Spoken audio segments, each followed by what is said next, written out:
മോനെ, ഇന്നേ അമ്മ മോനെ കുലസ്ത്രീ എന്ന കഥയുടെ 3-ാമത്തെ ഭാഗം പറഞ്ഞു തരാം.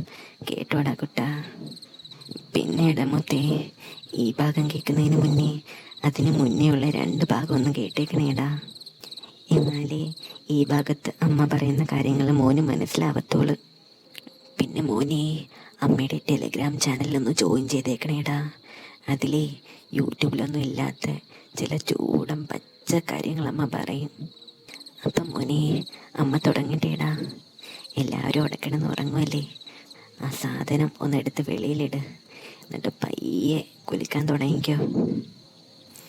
നോക്കളിയാ, ഏറ്റം സാധനം ഇതിനു മുമ്പ് ഇവിടെ കണ്ടിട്ടില്ലല്ലോ. ഈ ചെക്കൻ ഇതിനെ എവിടുന്ന് പൊക്കി കണ്ടു വന്നോ എന്തോ. 2 ദിവസം തുണി ഉടുപ്പിക്കാതെ അടിച്ച് പത വരുത്തണം ഇവളെ. ആ പൊക്കിളും വയറും നോക്കിക്കേ. അവളുടെ ആ പിന്നാമ്പുറം കുലുങ്ങുന്ന കണ്ടോടാ. ഇതൊക്കെയാണ് ഹിമാലയം പടക്കം. പൊളിച്ചു വെച്ച് മുഖത്തിരുത്തണം. അത് കേട്ടപ്പോൾ എനിക്ക് കലിപ്പ് കയറി. അമ്മ കുറേ മുന്നേ നടന്നു.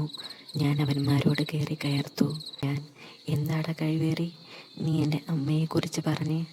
അയാള്, ഓ സോറി, നിൻ്റെ അമ്മയായിരുന്നോ? എന്നാലും സ്വന്തം മോൻ്റെ കൂടെ ഒരമ്മ ഇങ്ങനെ പുറത്തു പോകുമോ?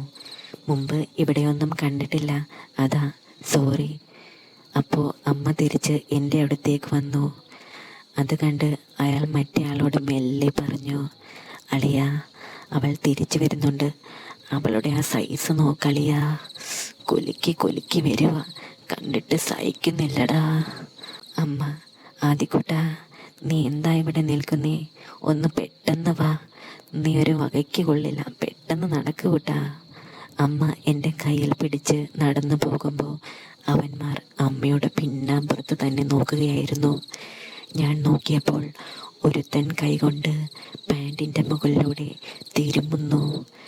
മറ്റവൻ അമ്മയുടെ ബാക്ക് നോക്കി നാക്ക് നീട്ടി നഖം പോലെ ആംഗ്യം കാണിച്ചു. അമ്മയുടെ ഇന്നത്തെ ഡ്രസ്സ് കണ്ടാൽ ആരും ഇങ്ങനെയൊക്കെ പറയും. ഞങ്ങൾ നടന്ന് റിസപ്ഷനിലെത്തിയപ്പോൾ അവിടുത്തെ അയാളുടെ പേര് സലീം. അതാണ് അനൂപിൻ്റെ 2ാം അച്ഛൻ. അവൻ ഉപ്പ എന്ന് പറഞ്ഞ ആൾ. സലീം, ആഹാ, ബിന്ദു അങ്ങ് അടിപൊളിയായല്ലോ. ഇവൻ്റെ അമ്മയാണെന്ന് പറയത്തേയില്ല കണ്ടാൽ. വേഗം പോയിട്ട് വാ. അമ്മ ഒന്നും മിണ്ടാതെ നടന്നു. പെട്ടെന്ന് പിറകിൽ നിന്ന് ഒരു ശബ്ദം, ബിന്ദു പോകല്ലേ, ഞാനുമുണ്ട്. ഇന്നലെ റിസപ്ഷനിൽ നിന്നിരുന്ന ആൻറ്റിയായിരുന്നു അത്, അനൂപിൻ്റെ അമ്മ ഷീജ. അവരെ കണ്ടപ്പോൾ തന്നെ എൻ്റെ കണ്ണ് തള്ളിപ്പോയി. അനൂപ് പലപ്പോഴും അവൻ്റെ അമ്മയുടെ ചൂടൻ പടങ്ങൾ എനിക്ക് അയച്ചു തന്നിട്ടുണ്ടെങ്കിലും മുഖം കണ്ടിരുന്നില്ല. ഇപ്പോൾ അതാ അവൻ്റെ അമ്മ ബിന്ദു ഒരു സെറ്റി സാരി അടിവയറിലും ഇറക്കി ഉടുത്തുകൊണ്ട് കുലുങ്ങി നടന്നു വരുന്നു. വയറും പൊക്കിളും എൻ്റെ വീക്ക്നെസ് ആയതുകൊണ്ട് തന്നെ എൻ്റെ നോട്ടം കരണ്ടടിച്ചതുപോലെ അവിടേക്കായിരുന്നു. എൻ്റെ നോട്ടം കണ്ടതും ബിന്ദു ആൻറ്റി ചിരിക്കാൻ തുടങ്ങി. അങ്ങനെ 2 മതയാനകളും എൻ്റെ മുന്നിൽ അങ്ങനെ നിന്നു. ഞാൻ ആനപ്പാപ്പാനെ പോലെ പിറകെയും. എൻ്റെ അമ്മയുടെ പോലെയുള്ള ബ്ലൗസ് ആയിരുന്നില്ല ആൻറ്റിയുടെ. ഫുള്ള് കവർ ചെയ്ത ബ്ലൗസായിരുന്നു. അമ്മയുടെ മുതുക് ഫുള്ള് കാണാമായിരുന്നു. ബ്ലൗസ് എന്ന് പറയുന്നതിലും ഭേദം ബ്രേസിയർ എന്ന് പറയുന്നതാകും. അമ്പലത്തിലേക്ക് കയറാൻ നേരം ബിന്ദു ആൻറ്റി വയർ നന്നായി മറച്ചു.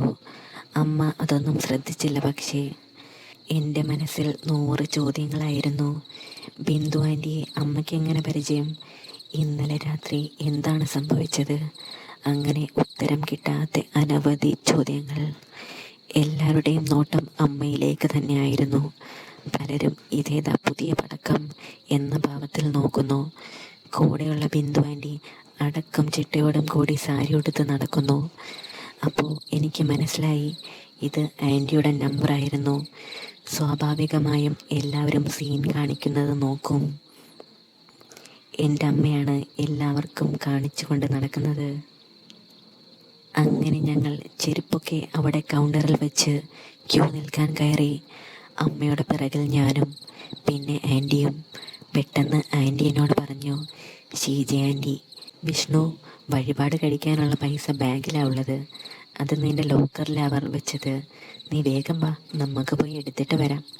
ഞാൻ: ആൻറ്റി ഒറ്റയ്ക്ക് പോയാൽ പോരെ, ഞാൻ വരണോ? ഷീജ ആൻറ്റി: നിൻ്റെ ലോക്കറില, നീ ഇല്ലാതെ അവരതെടുത്ത് തരില്ല, വേഗം വാ.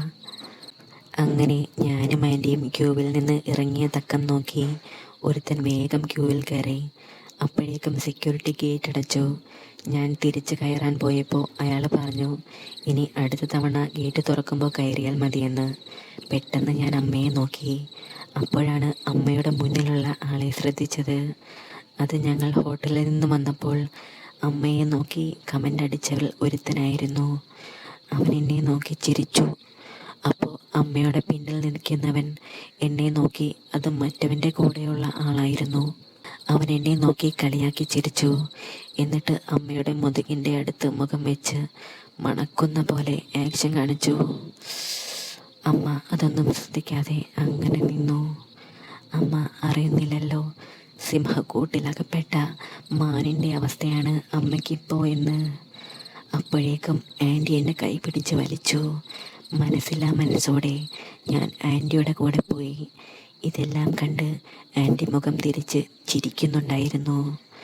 ആൻറ്റി പേഴ്സ് എടുക്കുമ്പോൾ ഞാൻ വെറുതെ ഫോൺ എടുത്ത് നോക്കി. അപ്പോൾ അനൂപിൻ്റെ മെസ്സേജ്: ഇന്ന് നിൻ്റെ അമ്മ സാൻഡ്വിച്ച് പോലെ ആകുമെടാ കുട്ടാ, അല്ലെങ്കിൽ അവന്മാരാക്കും. ഇവിടുത്തെ പ്രധാന ചാക്കി വെപ്പുകാരാ അവർ. എൻ്റെ അമ്മയുടെ പിന്നാലെ മണത്ത് നടക്കാതെ വേഗം പോയി നോക്കിയാൽ നല്ല ഷോ കാണാം. അതും പറഞ്ഞ് അവൻ ചിരിച്ചു. ഞാനും ആൻറ്റിയും തിരിച്ച് ക്യൂവിലേക്ക് നടന്നു.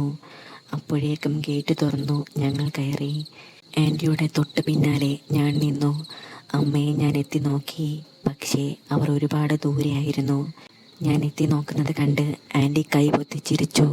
എന്നിട്ട് പറഞ്ഞു, ചേച്ചി ആൻറ്റി, നീ എന്താണ് ചക്ക കിളി പോയ എണ്ണാനെ പോലെ, എന്താ ഇങ്ങനെ നോക്കുന്നത്? ഓ, നിൻ്റെ അമ്മയെ ആരും കട്ടുകൊണ്ട് പോവുകയൊന്നുമില്ല, അവൾ നേരത്തെ ഉള്ളിൽ കയറി കാണും. ഞാൻ: അല്ല, അമ്മ ആദ്യമായിട്ടല്ലേ ഇവിടെ, അതും ഒറ്റയ്ക്ക്, അതുകൊണ്ട് നോക്കിയതാ ആൻറ്റി. ആൻറ്റി മനസ്സിൽ പറഞ്ഞു, ഒറ്റയ്ക്കോ? അവളുടെ മുന്നിലും പിന്നിലും കമ്പിപ്പാരയുമായി നമ്മുടെ പിള്ളേർ നിൽക്കുമല്ലേ, അവളെ സാരി അഴിക്കാതിരുന്ന ഭാഗ്യം. ഞങ്ങളുടെ ക്യൂവിൽ വലിയ തിരക്കില്ലായിരുന്നു. എന്നിട്ടും ആൻറ്റി എന്നോട് ചേർന്ന് നിന്നാ നിൽക്കുന്നേ. ഇടയ്ക്കിടയ്ക്ക് ആന പന്ത് കൊണ്ട് പിന്നിലേക്ക് തള്ളിത്തരും. ഒറ്റ നോട്ടത്തിൽ ആരെ കണ്ടാലും ഞാൻ ആൻറ്റിയെ ജാക്കി വെക്കുന്ന പോലെ തോന്നും. കുറച്ച് കഴിഞ്ഞ് മുന്നോട്ട് നീങ്ങിയപ്പോൾ ആൻറ്റിയുടെ മുന്നിൽ നിന്ന അമ്മുമ്മയ്ക്ക് തലകറക്കം വന്നു. അവർ പെട്ടെന്ന് വീഴാൻ പോയപ്പോൾ ആൻറ്റി പിടിച്ചു. കുനിഞ്ഞു നിന്ന ആൻറ്റിയുടെ ചക്കകൾ എൻ്റെ കുഞ്ഞിനിൽ അമർന്നു. ആൻറ്റി നന്നായി തള്ളിത്തന്നു. എനിക്കാണെങ്കിൽ എന്ത് ചെയ്യണം എന്നറിയില്ല. ആളുകൾ കാണുമോ എന്ന പേടി വേറെയും. പെട്ടെന്ന് സെക്യൂരിറ്റി ചേട്ടന്മാർ വന്ന് അമ്മുമ്മയെ മെല്ലെ സൈഡിലൂടെ പുറത്തേക്ക് ഇറക്കാൻ പറഞ്ഞു. ആൻറ്റി അമ്മുമ്മയെ പിടിച്ച് എൻ്റെ സൈഡിലേക്ക് നടന്നു. ഞാൻ മാക്സിമം ഒതുങ്ങി നിന്നു. എങ്കിലും ആൻറ്റിക്ക് കടന്നു പോകാൻ കഴിഞ്ഞിരുന്നില്ല. ഞങ്ങളവിടെ കമ്പിയുടെ ഇടയിൽ ഇറങ്ങിപ്പോയി.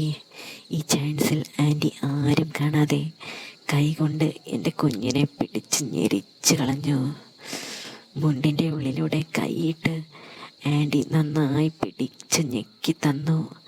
ആൻറ്റിയുടെ 2 ചക്കപ്പാൽക്കുടങ്ങളും എൻ്റെ നെഞ്ചിലമർന്ന് നിൽക്കുവായപ്പോൾ പെട്ടെന്ന് പിന്നിലുള്ള ചേട്ടൻ അമ്മുമ്മയെ സൈഡിലേക്ക് മാറ്റി. ആൻറ്റിക്ക് എന്നെ പാസ് ചെയ്ത് പോകാൻ കഴിയുമായിരുന്നില്ല. ഞാൻ പെട്ടെന്ന് ആൻറ്റിയെ മുന്നോട്ട് തള്ളി. അപ്പോൾ ആൻറ്റി റിലീസായി. ഞാൻ താഴോട്ട് നോക്കുമ്പോൾ എൻ്റെ കുഞ്ഞൻ കൊടിമരം പോലെ നിൽക്കുന്നു. എന്ന് മാത്രമല്ല, ആൻറ്റി പിടിച്ച സ്ഥലത്ത് മുണ്ട് നന്നായി ചുളുങ്ങി കിടക്കുന്നു. ഞാൻ മെല്ലെ കൈകൊണ്ട് മറച്ച് പിടിച്ച് ഒരുവിധം മുന്നോട്ട് നീങ്ങി. അപ്പോൾ ഞാൻ ശ്രദ്ധിച്ചു, ക്യൂവിൻ്റെ പുറത്ത് ദൂരെ മാറി അനൂപിരുന്ന് ഫോണിൽ നോക്കുന്നു. അവൻ മുന്നോട്ടുള്ള ആരുടെയോ വീഡിയോ എടുക്കുകയാണ്. കുറച്ച് കഴിഞ്ഞ് ആരോടോ അവൻ തംസപ്പ് കാണിച്ചു. ഒരുവിധം തിക്കിത്തിരക്കി അകത്തേക്ക് കയറി പ്രാർത്ഥിച്ച് ഇറങ്ങി. പുറത്തിറങ്ങിയ ഞാൻ അമ്മയെ തിരക്കി നടന്നു. അപ്പോൾ അമ്മ അവിടെ ഞങ്ങളെ കാത്തു നിൽക്കുന്നത് കണ്ടു. അമ്മയെ കണ്ടപ്പോഴാണ് എനിക്ക് സമാധാനമായത്. സാരിയൊക്കെ അമ്മ നന്നായി കവർ ചെയ്തിരിക്കുന്നു. ഇപ്പോൾ എങ്ങനെ വയറൊന്നും കാണാനില്ലല്ലോ. ഞാൻ കരുതി ഇതെങ്ങനെ. പെട്ടെന്ന് അനൂപ് അവിടെ എത്തി. എന്നിട്ട് അമ്മയോട് പറഞ്ഞു, അനൂപ് ആൻറ്റി അമ്മയുടെ കൂടെ ഹോട്ടലിലേക്ക് പൊയ്ക്കോ, ഞാനും വിഷ്ണുവും ഇപ്പോൾ വരാം, ഇവിടെയൊക്കെ ഒന്ന് കറങ്ങട്ടെ. ഷീജ ആൻറ്റി, അതെ, നീ ഇവന് ഇവിടെയൊക്കെ ഒന്ന് കാണിച്ചു കൊടുക്ക്, ഞാനും ബിന്ദുവും ഹോട്ടലിലേക്ക് പോകാം. വാ ബിന്ദു. ഞാൻ, അല്ല അത് സാരമില്ല, ഞാനും വരാം. അനൂപ് നീ ഇങ്ങ് വാടാ, പറയട്ടെ. എന്നെ അവൻ കുറച്ച് മുന്നോട്ട് പിടിച്ചോണ്ട് പോയി. അപ്പോഴേക്കും ഷീജ ആൻറ്റി അമ്മയെ കൂട്ടി ഹോട്ടലിലേക്ക് നടന്നു. അനൂപ്, ഡാ, നിനക്ക് പുതിയൊരു വീഡിയോ കാണണോ? പബ്ലിക്കായി ഒരു കിടിലം ആൻറ്റിയെ ജാക്കി വെക്കുന്നത്, നീ കണ്ടു നോക്ക്, പാൽ പോകുമെടാ. അതും പറഞ്ഞ് അവൻ എന്നെയും വിളിച്ചോണ്ട് പോയി.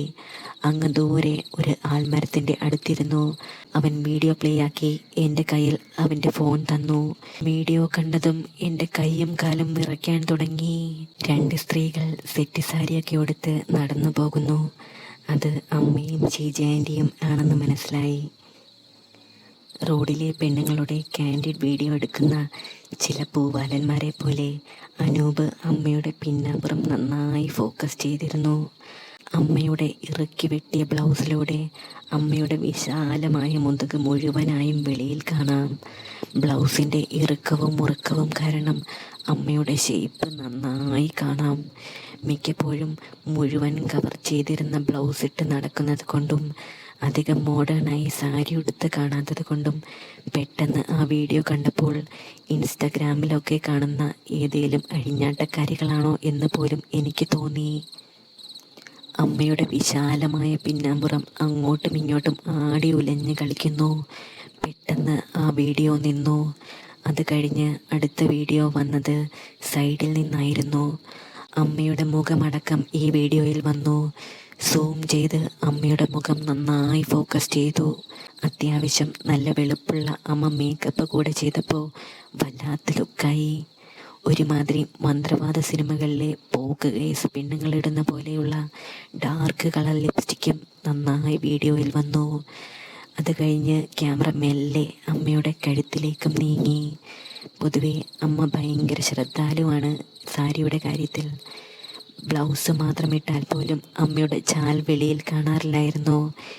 എന്നാൽ ഒറ്റ രാത്രി കൊണ്ട് എല്ലാം മാറി. ഇപ്പോൾ സാരി കൊണ്ട് മറച്ചിരുന്നു, എന്നിട്ട് പോലും ബ്ലൗസിൻ്റെ മുകളിലൂടെ എല്ലാം പുറത്തേക്ക് തുറിച്ചു നിൽക്കുന്നു. ഓരോ ചുവട് വെക്കുമ്പോഴും എൻ്റെ അമ്മയുടെ ശരീരം കുലുങ്ങി തത്തിക്കളിക്കുന്നുണ്ടായിരുന്നു. അമ്മയുടെ വലിയ താലി അമ്മയുടെ ചാലിൻ്റെ ഇടയിലേക്ക് ഇറങ്ങി നിൽക്കുന്നു. മോനെ, അപ്പം കുലസ്ത്രീ എന്ന കഥയുടെ ബാക്കി ഭാഗം അമ്മ നാളെ പറഞ്ഞു തരാം കേട്ടോ കുട്ടാ. മോനെ, കുലുക്കി കുലുക്കി നന്നായിട്ട് പാലൊക്കെ നിറഞ്ഞോടാ കുട്ടാ. അമ്മ ഇതിന് മുന്നേ അമ്മയുടെ യൂട്യൂബ് ചാനലിൽ നോട്ടം എന്നൊരു കഥ ഇട്ടിട്ടുണ്ട് കേട്ടോ, അത് കാണ്. അതുകൂടി മോനൊന്ന് കാണുമ്പോൾ ആ പാലൊക്കെ അങ്ങ് തെറിച്ച് പോകും കുട്ടാ. മോനെ, പിന്നെ പാൽ തെറിക്കുമ്പോഴേ അമ്മയുടെ ചാനലൊന്ന് സബ്സ്ക്രൈബ് ചെയ്തേക്കണേടാ കുട്ടാ. എന്നാൽ നാളെ കാണാം കണ്ണാ. ചക്കര ഉമ്മ.